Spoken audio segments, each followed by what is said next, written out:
السلام عليكم ورحمة الله وبركاته. الحمد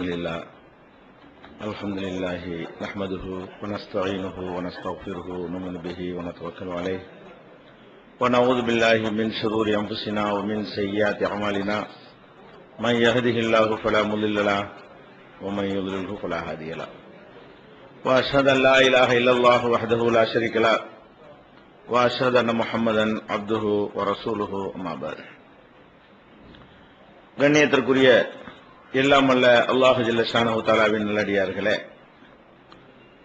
இஸ்லாமிய குடும்ப அமைப்பில் முக்கியமான அம்சம் என்னவென்று சொன்னால், குடும்ப அங்கத்தினர்களை நிர்வகிப்பது யார் என்பதில் இஸ்லாம் ஒரு தெளிவான நிலைப்பாட்டை உலகத்திற்கு சொல்கிறது. நிர்வாகம் கணவராக இருக்கக்கூடிய ஆண்மகன் தான் நிர்வாகம் செய்ய வேண்டும்.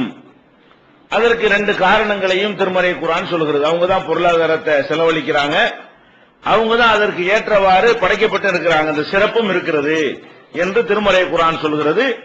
அதற்கு ஏற்றவாறு இன்றைய அறிவியலையும் மனிதர்களை ஆணையும் பெண்ணையும் பகுத்து ஆராய்ச்சி பண்ணி இந்த தகுதி ஆண்களுக்கு தான் இருக்குது என்பதை நிரூபித்திருக்கிறார்கள். அப்ப யாருக்கு அந்த தகுதியை அல்லாஹ் கொடுத்திருக்கிறானோ அவங்கள நிர்வாகி என்று ஒப்புக்கொண்டு அவங்களுக்கு கட்டுப்பட்டு நடக்கணும் என்ற ஒரு தன்மை பெண்கள் மத்தியில வந்துவிட்டது என்று சொன்னால், கணவன்கிறவன் குடும்பத்துடைய தலைவன், அவனுக்கு நம்ம கட்டுப்படணும். ஒரு நிறுவனத்தில் வேலை செஞ்சா கூட அந்த நிர்வாகி மேனேஜருக்கு நம்ம கட்டுப்படத்தான் செய்கிறோம், ஒரு முதலாளி கட்டுப்படத்தான் செய்கிறோம். அங்க போயிட்டு உரிமை சுதந்திரம் யாரும் பேசுறது இல்ல. கட்டுப்பாடு என்பது சுதந்திரத்துக்கு எதிரானது கிடையாது. கட்டுப்பட்டு நடக்கிறது சுதந்திரத்தை பறி கொடுப்பதோ அல்ல சுதந்திரத்தை மறுக்கக்கூடிய ஒரு தன்மையே கிடையாது. கட்டுப்பாடுங்கிறது ஒழுங்குக்காக நாமளா செய்து கொண்ட ஒரு ஏற்பாடு.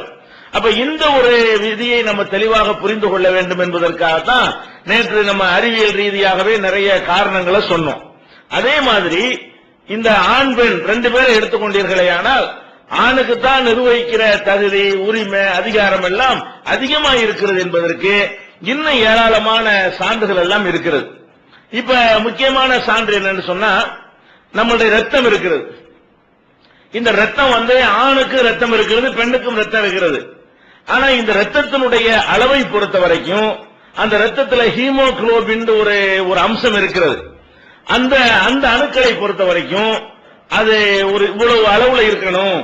அதை விட குறைஞ்சு போச்சுன்னு சொன்னா அது சோவைம்பாங்க, ரத்த சோகைங்கிறாங்க இல்லையா.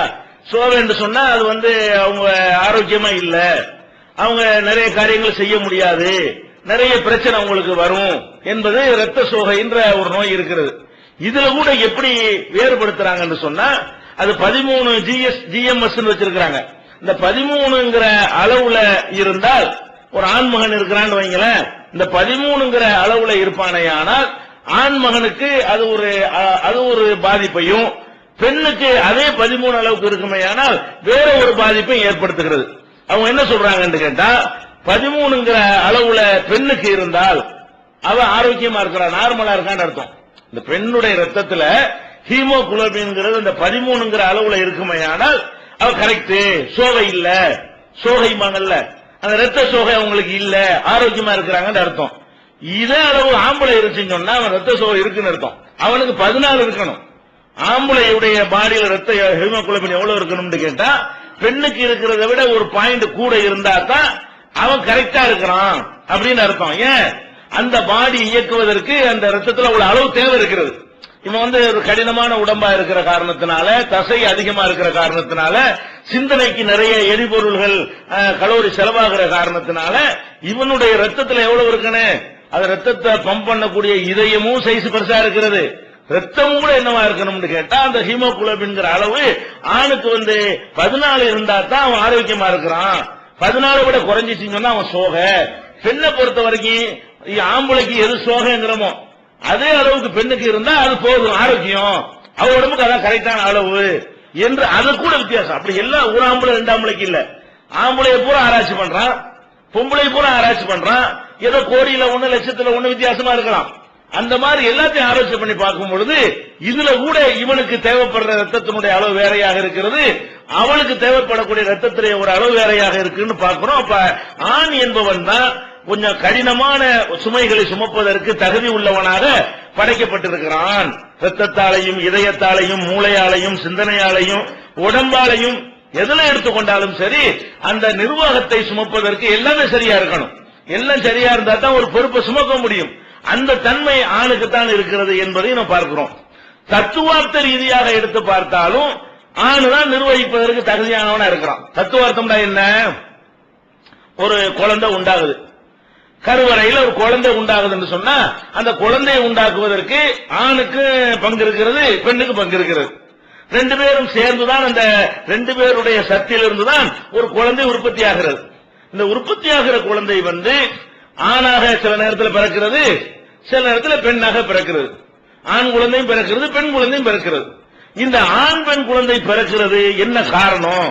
அது என்னத்தினால சில குழந்தை ஆணா போய்விடுகிறது, எதனால பெண்ணாக போய்விடுகிறது, அதை எது தீர்மானிக்கிறது, யார் தீர்மானிக்கிறார் அப்படிங்கறத ஆராய்ச்சி பண்றாங்க. ஆராய்ச்சி பண்ணலான்னு சொன்னா இப்ப ஆண் குடும்ப வாழ்க்கையில ஈடுபடும் பொழுது